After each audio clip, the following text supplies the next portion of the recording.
Bonjour à toutes et à tous, apprentis hackeuses et apprentis hackers. Aujourd'hui, on va essayer de hacker la machine sniper sur Hack the Box.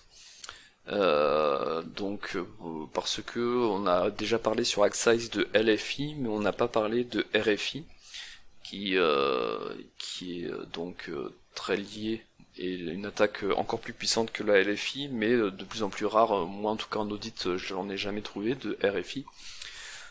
Cependant, la machine sniper est intéressante parce que elle montre qu'il y a des techniques de RFI sur Windows qu'on ne va pas trouver sur des cibles Linux, puisque comme on peut le voir sur ce scan Nmap que j'ai déjà déroulé en amont pour nous faire gagner du temps, notre cible est une machine Windows. On voit avec le fait que c'est un serveur Microsoft IIS, et on voit ici Windows écrit partout, notamment le port 445 qui est ouvert en SMB. Mais comme je l'ai souvent dit, en général, quand il y a un service web ouvert, on commence par investiguer le service web, qui est probablement là où il y aura une faille pour pouvoir hacker la machine. Donc quand on se connecte sur le site web, on voit, donc on tombe là-dessus. Si vous regardez en bas à gauche, les trois premiers sont des faux liens. Il n'y a que les deux derniers qui renvoient vers quelque chose. On a le dernier qui renvoie vers un formulaire de login, a priori on peut même s'enregistrer. Et on a l'avant-dernier qui renvoie sur un blog.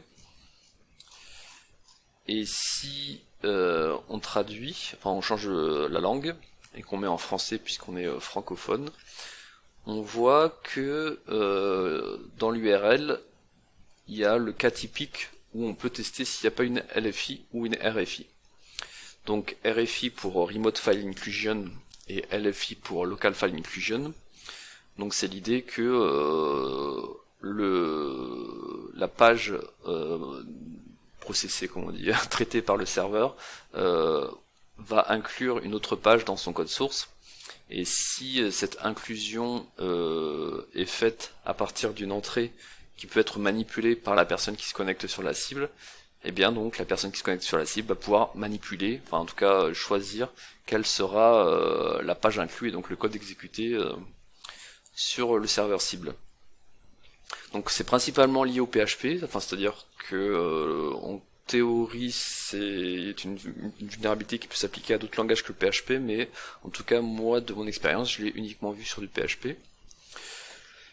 Et donc la différence entre Local File Inclusion et Remote File Inclusion, c'est que dans une LFI, comme on a déjà fait sur Hacksize, on va inclure des fichiers présents sur la cible, alors qu'avec une RFI c'est encore plus puissant puisqu'on va inclure un fichier qui sera sur notre propre serveur attaquant, et du coup on pourra donc choisir le code qu'on exécute. Donc typiquement une RFI, ça serait de remplacer ça par http l'adresse IP de ma machine attaquante qui est 10.10.14.2, et ici j'aurais mis mon script .php, et serait donc exécuté si la machine était vulnérable, serait exécuté mon script. Ici ça va pas être le cas, là, elle est pas vulnérable à cette RFI classique. Et donc pour gagner du temps, je vais pas vous montrer que ça ne marche pas. Par contre, elle est vulnérable donc à une autre attaque qui est beaucoup plus... Enfin moi que je connaissais pas avant d'avoir fait cette machine à l'époque, c'est que sur Windows, on peut inclure un fichier autrement. Alors avant de montrer cette RFI, je vais d'abord vérifier si la machine est vraiment vulnérable. Donc sur Windows, parce que je rappelle sur Linux, on a tendance à vérifier une LFI avec le fichier /etc passwd, mais ce fichier n'existe pas sur Windows. Et sur Windows, on peut le vérifier avec le fichier qui est dans... Donc faut remonter X fois, on sait pas trop combien de fois. Et dans Windows Winini. Non mais je crois qu'en fait si, c'est peut-être ça. Là on voit que ça marche pas. Si on essaye le simple pass, enfin le full pass, sans faire les points slash quoi. CTRL U. Ah voilà. Donc là on voit qu'effectivement le serveur web est vulnérable à une LFI, Local File Inclusion, puisque quand je remplace le fichier PHP par le fichier /windows/win.ini, on voit que le contenu de win.ini est affiché à la suite du code. Donc ça nous confirme qu'il y a une Local File Inclusion possible, et du coup on peut tester, voir s'il n'y a pas une Remote File Inclusion de possible. Et donc l'idée sur Windows, c'est au lieu de taper un script qui serait sur un serveur HTTP, on va tenter de le mettre sur un serveur SMB. Donc je vais lancer un serveur SMB. Je vais d'abord peut-être créer un script, parce qu'évidemment sinon on pourra pas l'exécuter. Je vais faire un script qui fait juste un PHP info. Ça nous permettra juste de valider qu'on peut exécuter du code PHP sur la cible. Et je vais mettre ça dans un fichier qu'on va appeler lisbeth.php.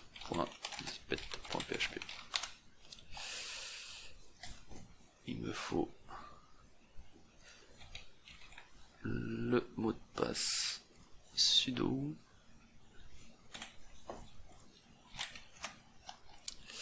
Voilà. Et du coup, pour lancer un serveur SMB, je pense qu'on l'a déjà fait, parce que c'est quand même une pratique assez courante. On va utiliser un script de mpacket smb-server.py, pardon. On va le faire en smb2. On va l'appeler le partage lisbeth share. Le partage, tiens, comme ça fait vraiment français. Et il va me dire erreur puisque je n'ai pas fait sudo et qu'on est en train d'essayer d'ouvrir un port en dessous de 1024. Donc j'arrête en amont même s'il est censé m'afficher une erreur au bout d'un moment.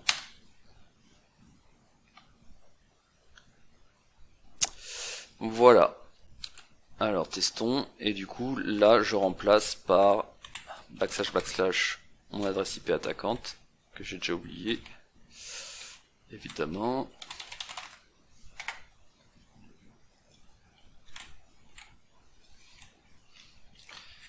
Et donc le nom du fichier, on a dit lisbeth.php. On voit que ça génère une erreur et on voit ici qu'il y a bien eu connexion sur notre serveur SMB de notre machine attaquante. Donc ça veut dire que la cible est bien vulnérable à une RFI, Remote File Inclusion, vers du SMB. Ça veut dire aussi qu'on a de la chance parce qu'il n'y a pas de pare-feu qui nous filtre en sortie, parce que ça serait une cible sur internet, il y aurait probablement un pare-feu qui bloque l'accès vers le 445. Par contre on sera en interne, ça serait probablement ouvert. Enfin toujours est-il que là, dans notre cas, on a bien une possibilité, mais par contre ça marche pas. Peut-être parce que notre serveur SMB avec le script inpacket n'est pas assez représentatif. Enfin, en tout cas qu'il y a un problème au niveau SMB. Du coup là ce qu'on a envie d'essayer c'est de faire un vrai serveur Samba et pas juste avec inpacket. Donc ce que je vais faire, je vais créer une repository qu'on va appeler comme tout à l'heure lisbeth partage. Je vais mettre du 555 dessus pour être sûr d'avoir les droits. Ensuite on va lui donner les droits de nobody, nos groupes. Donc ça c'est pour être sûr que peu importe qui se connecte, il y aura accès.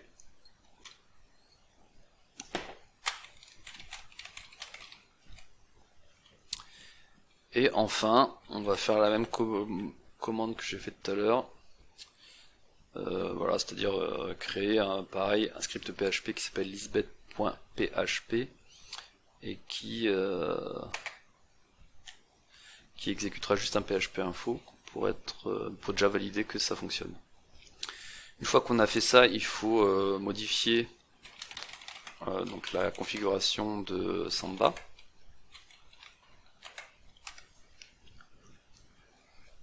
Alors voyons ça. Ici j'avais fait un Lisbeth Share, donc on l'a appelé Lisbeth Partage, je vais le modifier. Et le reste ça me paraît pas mal. J'enregistre. Je démarre le service SMPT.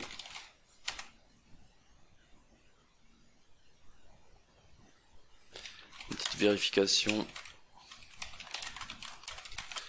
que le service est démarré, qu'il est en écoute sur le port 445, ça a l'air tout bon. Et donc on peut réessayer tout pareil. Ah non, là par contre il faut mettre Lisbeth Partage.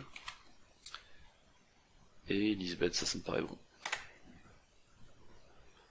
Oups, il y a une erreur. Alors voyons ça, Lisbeth Partage, Lisbeth.php. Donc si je fais un cat etc samba smb-conf, on a bien ça, tmp Lisbeth Partage.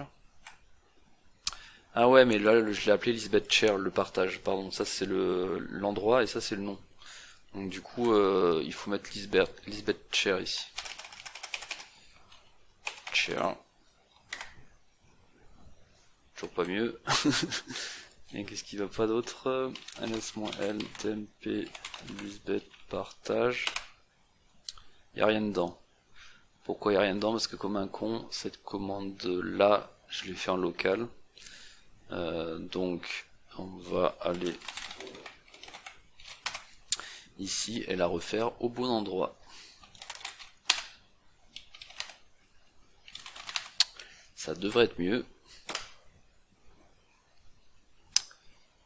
Et c'est étrange. On a bien le PHP info, mais par contre il n'est pas exécuté. Alors ça, c'est peut-être lié au fait que il fallait mettre PHP. Ça dépend des syntaxes. Donc on va reprendre ça et ici on va mettre PHP ici. Je sais jamais si le point d'interrogation est bien avant. Ouais. Alors troisième ou quatrième essai, je sais plus à force. Voilà. Donc là on a bien le PHP qui s'exécute sur la cible. Donc on a exploité la RFI. Et il nous reste plus qu'à mettre un code de PHP plus intéressant que PHP info. Donc du coup on pourrait essayer avec le fameux webshell habituel qui est présent sur Pentest Monkey, mais ça ne marche pas. Alors je soupçonne que c'est qu'il y a un antivirus sur la cible qui fait que ça marche pas. Du coup la solution qu'on va utiliser ici, c'est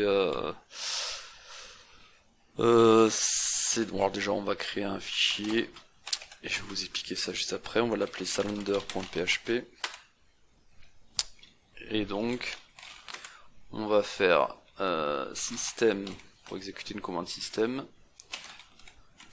On va créer un répertoire tmp sur la cible. On va copier depuis notre serveur et notre partage Lisbeth Share.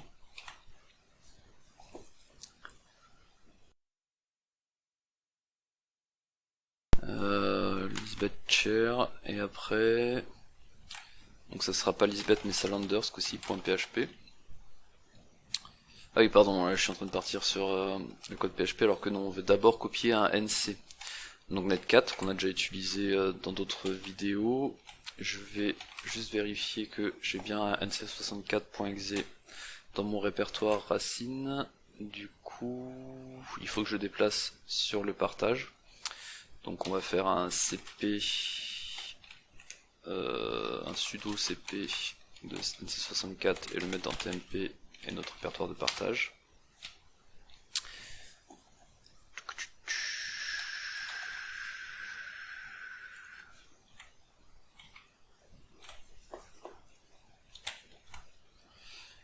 Ok, à partir de là, on va donc copier ce nc64.exe et on va le mettre dans le répertoire qu'on a créé la ligne précédente, tmp Et on va l'appeler nc.exe.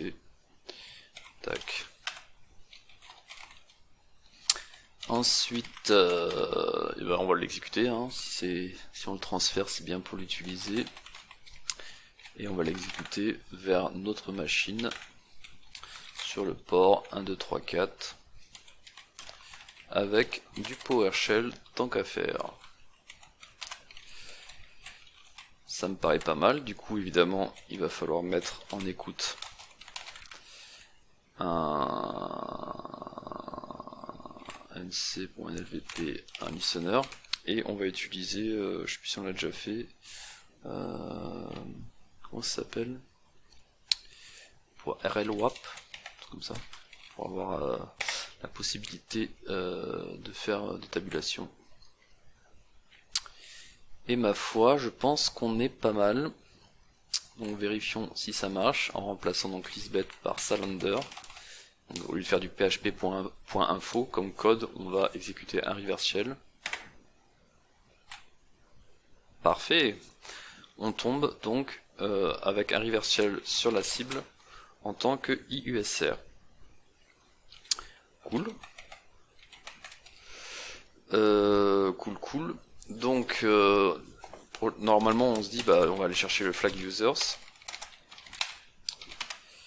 On voit que dans users, on va mettre ça en gros, on a un Chris. Mais on n'a pas les droits puisqu'on est en tant que le IUSR. Donc il va falloir faire un mouvement latéral.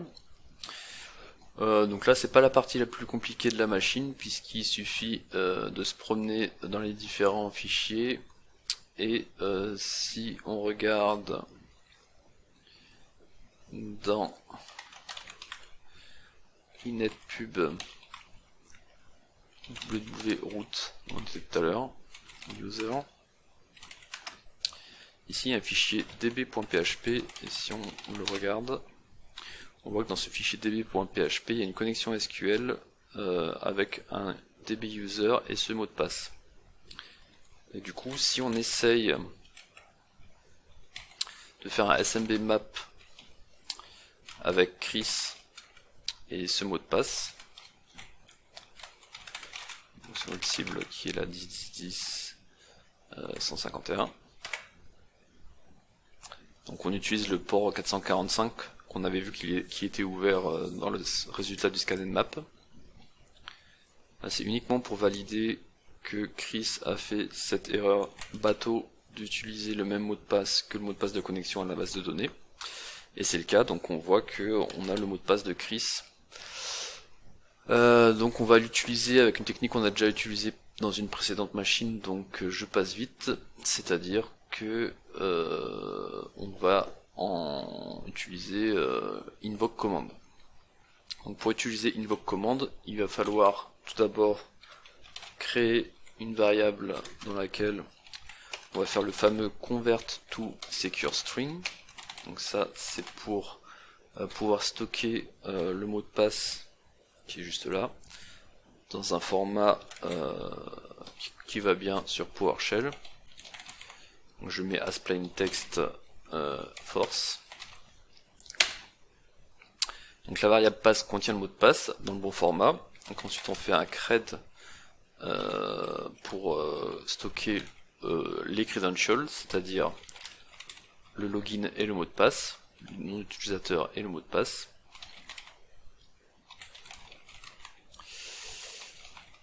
Credential. Donc on a la machine \Chris, ça c'est notre user, et son mot de passe on l'a dans la variable pass. Parfait, et maintenant qu'on a créé ce credential, on va pouvoir utiliser le invoke command sur le computer, sur l'ordinateur Sniper, donc l'ordinateur sur lequel on a la main. Et on va faire simplement un whoami pour vérifier que ça passe. En utilisant les creds qu'on a créés dans la variable cred. Et ça marche, on peut exécuter du code en tant que Chris, donc on peut faire un mouvement latéral.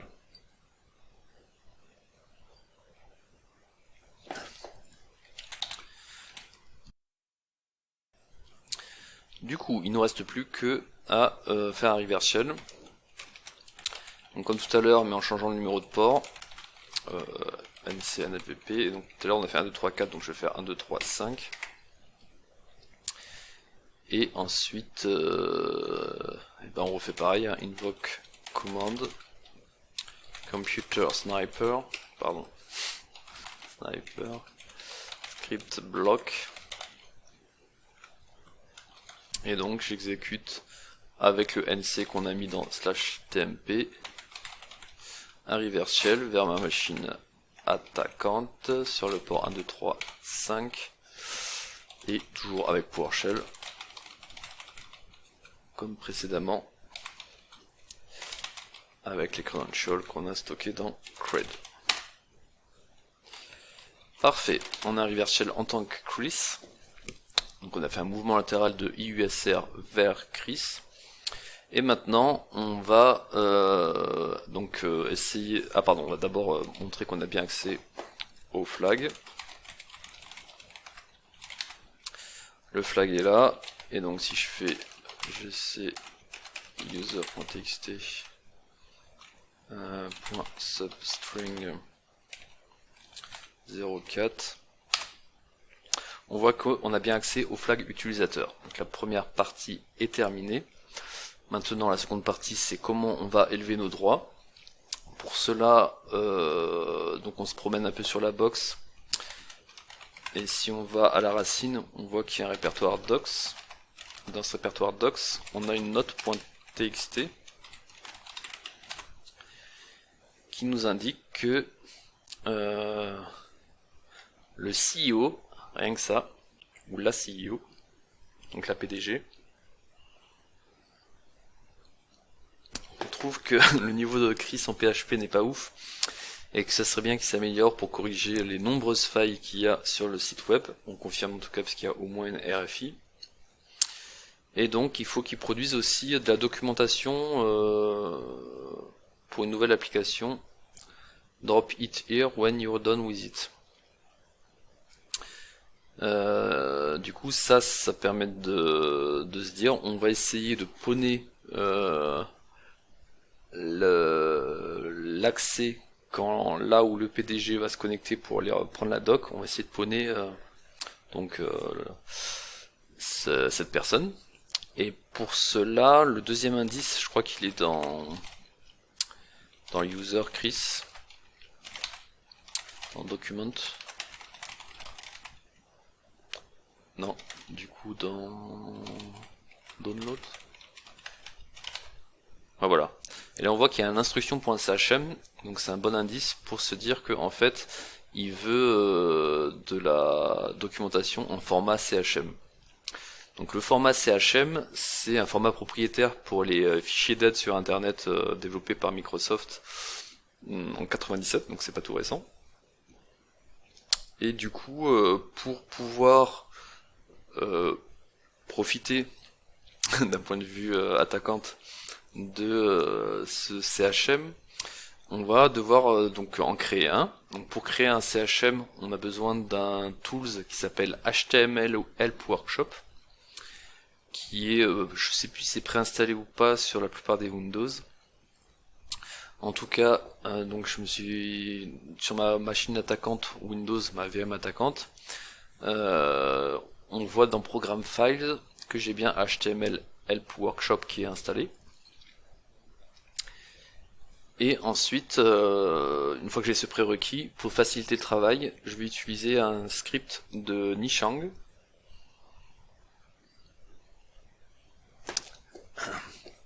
Qui s'appelle outchm, donc qui est un script qui facilite, enfin, qui nous permet de pas nous prendre la tête à coder quoi que ce soit. Il va automatiquement nous générer un CHM, on va dire backdooré quoi. Donc pour cela, donc je lance un PowerShell sur ma VM attaquante. Normalement, voilà, j'ai déjà récupéré sur GitHub le out-chm.ps1 de Nishang. Et donc il ne me reste plus qu'à faire import module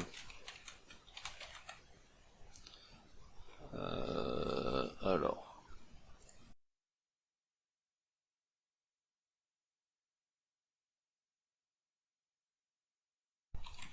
ce out CHM. Et une fois que j'ai importé les modules, je peux utiliser une fonction qui s'appelle outCHM simplement, qui nécessite en paramètre une payload. Donc la payload, ça va être comme ce qu'on a fait depuis le début, hein, ça a marché 2 fois, pourquoi pas le faire une 3e fois, un reverse shell, avec le fameux nc.exe qu'on a mis sur notre serveur compromis. 10.10.14.2 c'est ça, de mémoire, si je me trompe, il faudra changer.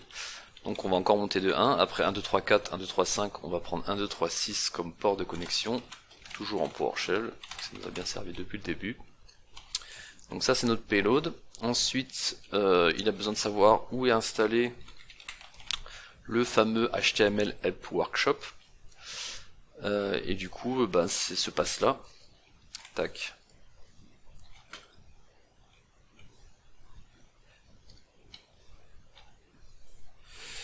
Et ça devrait suffire. Il compile et il nous pond un fichier qui s'appelle doc.chm qui nous met dans le répertoire courant ici. Donc on va mettre le doc.chm sur notre machine dans le répertoire où le PDG s'attend à l'y trouver. Donc c'était dans docs. Et ici, alors du coup, avant de pouvoir faire ça, il faut que je place ce doc CHM, on a besoin d'une fenêtre en plus. Donc le doc CHM que je viens de créer, il est ici. Donc je le déplace, ou je fais une copie, on s'en fout. Je vais faire un sudo. Dans le partage SMB qu'on a créé.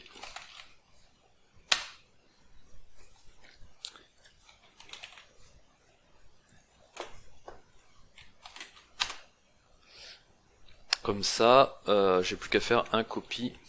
Ici, copy backslash 14.2 backslash, on a dit c'était Lisbeth Chair, et donc il s'appelle doc.chm, et avant de faire ça, il faut que je lance en écoute, au cas où ça aille vite, un MC sur le port 1, 2, 3, 6.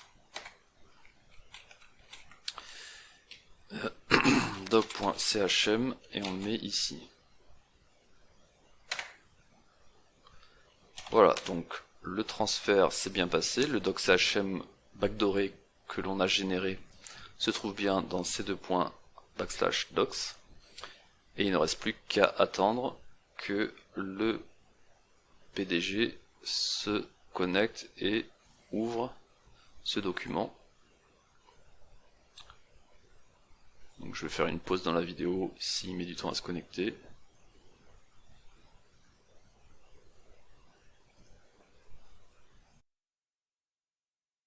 C'est étrange, ça a pas l'air de passer et le fichier a disparu. Donc on est sur une simulation, hein. Je pense qu'il y a une tâche planifiée sur la cible qui faisait comme si notre fichier était lu.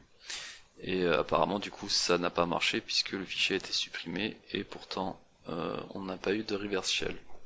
Alors réfléchissons, qu'est-ce qui a merdé? Bon mystère, hein, j'ai juste refait exactement la même manip, est-ce que si ça a marché? Donc ça fait partie des problématiques qui sont assez fréquentes quand on essaye de pawner un client, c'est que... et d'ailleurs c'est très réaliste parce que effectivement dans la vraie vie il y a plein de fois où ça marche pas alors que tout ce qu'on a mis en place était bon. Mais bon, là donc en refaisant la même manip, en re-uploadant, j'ai juste fait un copie, je refais cette commande quoi. Alors moi ce que je soupçonne aussi c'est que potentiellement vu que c'est simulé, que c'est toutes les 2 minutes, enfin toutes les X minutes, peut-être qu'au moment où il l'a exécuté, le transfert n'était pas encore fini et que du coup il s'est retrouvé avec un CHM corrompu. Mais du coup là, en refaisant ça, on a bien eu exécution du CHM par le PDG, ce qui nous a ouvert un reverse shell, puisque apparemment le PDG regarde ces documents en tant que administrator, donc on a pawné un accès administrator de la machine, et il nous reste plus que à récupérer le flag dans administrator, desktop, normalement c'est bien ça. gc.txt 04, bim. Et c'est gagné, on a hacké la machine sniper. Du coup, d'un point de vue Blue Team défense, donc attention au fichier CHM, hein. Bon, c'est pas trop utilisé, hein, on voit pas ça tous les jours, mais donc quand vous ouvrez un CHM, ça peut être corrompu, donc enfin corrompu, surtout backdooré. Il peut y avoir un trojan inclus, donc faites attention. Le classique pour le mouvement latéral, c'était la réutilisation de mots de passe, hein. N'utilisez pas le même mot de passe entre le mot de passe de l'utilisateur de base de données et les mots de passe des utilisateurs Windows. Et enfin sur la RFI, eh bien faites bien de l'assainissement d'entrée utilisateur sur le include, puisque sinon, comme vous l'avez vu, c'est très très dangereux, puisque ça permet d'exécuter du code à distance sur le serveur. Et si vous voulez creuser le sujet des RFI, je vous conseille cet article de notre hackeuse de la semaine qui s'appelle Neruz Abouloul. Une fois de plus, je prononce sûrement très mal son nom. Donc sur Pentest Mag, que je vous conseille d'ailleurs, hein, c'est un bon flux RSS à suivre. Et donc elle parle un peu plus en détail des RFI et donc de Sniper. Donc c'est une hackeuse qui est aussi au sein de ce qui s'appelle womancyberjutsu.org. C'est là où j'ai récupéré la photo que j'ai mis sur la vidéo de cette semaine. Et du coup, tant qu'à parler de femmes et de numérique, j'ai aussi interviewé les filles de Hacksize pour un podcast sur les femmes et le numérique. Donc vous avez droit à un deuxième bonus cette semaine sur Mixcloud. Et donc je le mettrai en lien sous la vidéo, évidemment. Voilà pour cette semaine. N'hésitez pas à laisser des commentaires, questions, etc., etc. Et il me reste plus qu'à vous dire à la semaine prochaine pour faire un pas de plus vers le niveau ranking de Lisbeth Salander.